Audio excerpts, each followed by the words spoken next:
Hello दोस्तों और स्वागत है। चलो आज 3 ऐसे शब्दों की बात करते हैं जो हम रोज यूज करते हैं। Work, energy, power. पर क्या हम इनका असली साइंटिफिक मतलब जानते हैं? ये सिर्फ वर्ड्स नहीं है यार, ये फिजिक्स के वो पिलर्स हैं जिन पर पूरा यूनिवर्स टिका हुआ है। तो तैयार हो जाओ, क्योंकि आज हम इन कॉन्सेप्ट्स में इतना डीप डाइव करेंगे कि आपका नजरिया ही बदल जाएगा। Let's start. ओके, तो सीधा एक सवाल से शुरू करते हैं। सोचो, आपने पूरा दिन जम के 10 घंटे पढ़ाई की। आपका दिमाग बिल्कुल थक गया है, यू आर टोटली एग्जॉस्टेड। लेकिन अगर मैं आपसे पूछूं कि साइंस के हिसाब से क्या आपने कोई वर्क किया? आप कहोगे हाँ बिल्कुल किया। पर पता है फिजिक्स क्या कहता है? शायद बिल्कुल नहीं। हाँ, और इसी क्यों में सारी कहानी छुपी है। देखो, यही तो सारा कंफ्यूजन है। हमारी रोज की लाइफ में एग्जाम के लिए पढ़ना, एक दीवार को धक्का देना, बहुत ज्यादा सोचना, ये सब हार्ड वर्क कहलाता है। लेकिन साइंस की दुनिया में भाई रूल्स अलग हैं। वहाँ वर्क का मतलब है एक फुटबॉल को किक मारना, जमीन से एक किताब उठाना या एक ट्रॉली को खींच कर ले जाना। एक तरफ है दिमागी मेहनत, दूसरी तरफ है फिजिकल एक्शन।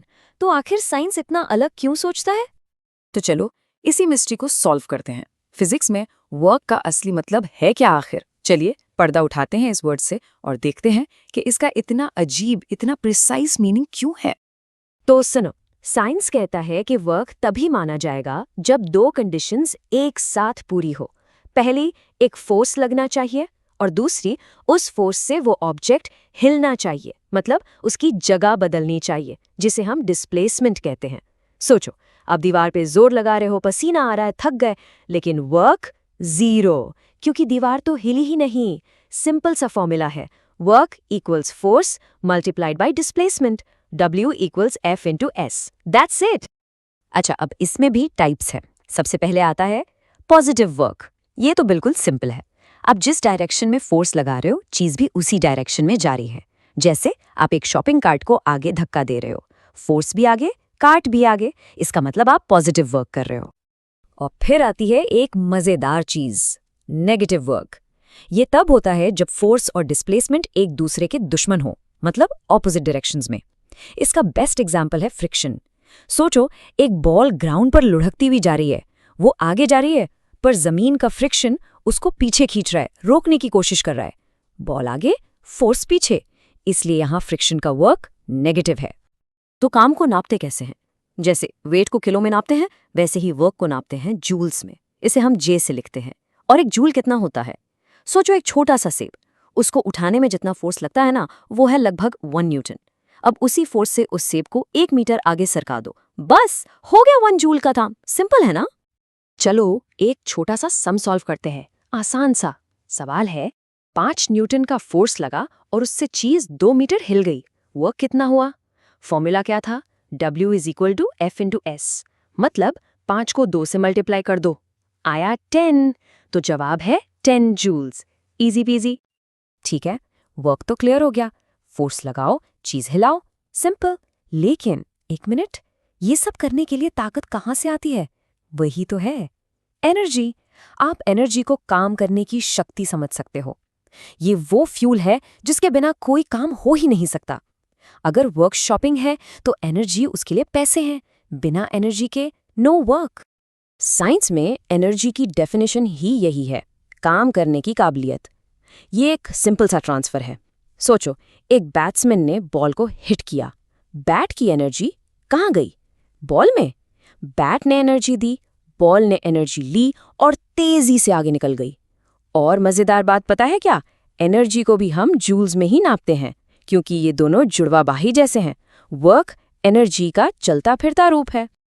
और एनर्जी ना एक बहुरूपिया है, इसके बहुत सारे चेहरे हैं। अपने आसपास देखो, गैस पे खाना पक रहा है, वो है हीट एनर्जी। फोन चार्ज हो रहा है, इलेक्ट्रिकल एनर्जी। जो आपने सुबह नाश्ता किया, उससे मिली केमिकल एनर्जी। सब एनर्जी ही तो है, बस अलग अलग कपड़ों में। आज हम मैकेनिकल एनर्जी पर फोकस करेंगे। ओके, तो इतने सारे फॉर्म्स में से अब हम जूम इन करते हैं मैकेनिकल एनर्जी पे। और इसके हैं 2 खास रूप। दोनों एक दूसरे के बेस्ट फ्रेंड्स हैं, जिनके नाम है काइनेटिक एनर्जी और पोटेंशियल एनर्जी। सबसे पहले काइनेटिक एनर्जी। काइनेटिक मतलब चलती हुई चीज की एनर्जी। कोई भी चीज जो मूव कर रही है, एक तेज ट्रेन, बहता हुआ पानी, यहां तक कि हवा, इन सब में काइनेटिक एनर्जी है।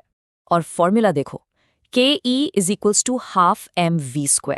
इसमें v यानी वेलोसिटी का स्क्वायर है, मतलब स्पीड का रोल डबल है भाई। अगर आपने स्पीड डबल की तो एनर्जी 4 गुना हो जाएगी, 4 टाइम्स। That's huge. चलो नंबर डाल के देखते हैं।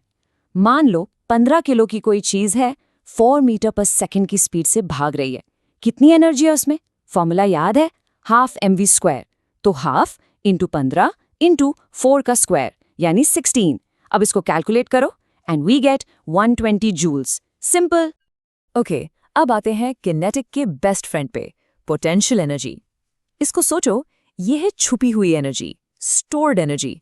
ये वो ताकत है जो किसी चीज में उसकी पोजीशन या उसके शेप की वजह से बंद है, जैसे एक खींच के रखा हुआ रबर बैंड या डैम के पीछे रुका हुआ पानी। इन सब में ताकत बंद है, बस एक मौके का इंतजार कर रही है कि कब आजाद हो। और इन दोनों का डांस देखना है ना, तो बेस्ट एग्जाम्पल है तीर कमान। एक कहानी की तरह सुनो। पहले आपने कमान खींचा, अपनी ताकत उसमें भर दी, ये बन गई उसकी पोटेंशियल एनर्जी। फिर आपने स्ट्रिंग छोड़ दी, वुश, सारी छुपी हुई एनर्जी आज़ाद हो गई। और आखिर में वो सारी एनर्जी तीर में ट्रांसफर हुई और बन गई उसकी काइनेटिक एनर्जी, और तीर निकल गया फुर्र से। पोटेंशियल बना काइनेटिक। क्या कमाल का बदलाव है ना। पोटेंशियल एनर्जी का सबसे कॉमन हीरो है ग्रेविटेशनल पोटेंशियल एनर्जी। ये सिंपल सी बात है, किसी भी चीज को जमीन से ऊपर उठाओ, उसमें एनर्जी स्टोर हो जाती है। जैसे ही आपने फोन उठाकर टेबल पर रखा, उसमें पोटेंशियल एनर्जी आ गई। फॉर्मूला है mgh। m मतलब मास, g मतलब ग्रेविटी और h मतलब हाइट। मतलब जितना भारी सामान या जितना ऊपर उठाओगे, उतनी ज्यादा छुपी हुई एनर्जी। ओके, तो वर्क यानी कितना काम, एनर्जी यानी काम करने की ताकत। पर एक सवाल अभी भी बाकी है, काम कितनी जल्दी हुआ? सोचो, 2 मजदूर हैं, दोनों को एक दीवार बनानी है। काम तो सेम है, एक ने बना दी 2 दिन में, दूसरे ने लगाए 10 दिन। कौन बेहतर है? यही तो है पावर, काम की स्पीड। तो पावर का सीधा सा मतलब है काम करने की रफ्तार, the rate of doing work. Formula भी इसका एकदम सिंपल है, power = work divided by time. कितना काम कितने टाइम में किया। इसकी यूनिट है वॉट। और आपके घर का 10 वॉट का LED बल्ब, वो हर सेकंड 10 जूल्स की एनर्जी यूज कर रहा है। That's power, it's all about speed. चलो एक कंपैरिजन देखते हैं।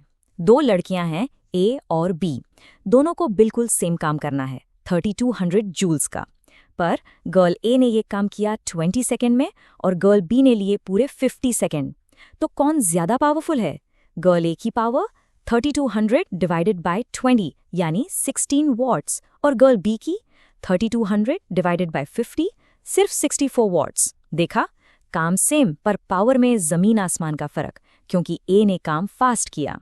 तो अब तक हमने वर्क, एनर्जी और पावर को समझा। अब टाइम है इन सबको एक आखिरी, सबसे बड़े रूल से जोड़ने का। फिजिक्स का ब्रह्मास्त्र समझो इसे, the law of conservation of energy. एक ऐसा सच जो कभी नहीं बदलता। और ये लॉ क्या कहता है? सिंपल सी बात कि एनर्जी को ना तो पैदा किया जा सकता है, ना ही खत्म, कभी नहीं। ये सिर्फ अपना रूप बदलती है, एक फॉर्म से दूसरे फॉर्म में। इस यूनिवर्स की टोटल एनर्जी फिक्स है। आपने स्विच ऑन किया, इलेक्ट्रिकल एनर्जी बन गई लाइट एनर्जी और हीट एनर्जी। गायब नहीं हुई, बस बदल गई। इसको लाइव एक्शन में देखना है।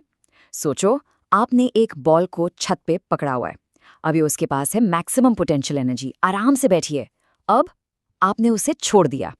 जैसे जैसे वो नीचे आती है, उसकी पोटेंशियल एनर्जी कम हो रही है, पर वो बदल रही है काइनेटिक एनर्जी में। उसकी स्पीड बढ़ रही है और आखिर में ठीक जमीन से टकराने से पहले सारी की सारी पोटेंशियल काइनेटिक बन चुकी होती है। पर उनका टोटल हर पल बिल्कुल सेम रहता है, ना 1 जूल ज्यादा ना 1 जूल कम। अमेजिंग। तो जाते जाते एक सवाल आपके लिए। अभी आप ही इस वक्त ये सब सुनने और समझने में जो एनर्जी लगा रहे हो, ये कहाँ से आई? हाँ, आपके ब्रेकफास्ट या लंच से, केमिकल एनर्जी। और इसके बाद ये कहाँ जाएगी? शायद आपकी बॉडी से हीट बनकर एनवायरनमेंट में चली जाएगी। कुछ भी वेस्ट नहीं होता, ये साइकिल चलता रहता है हमेशा। हम सब, पूरा यूनिवर्स बस एक नॉन स्टॉप एनर्जी का खेल है।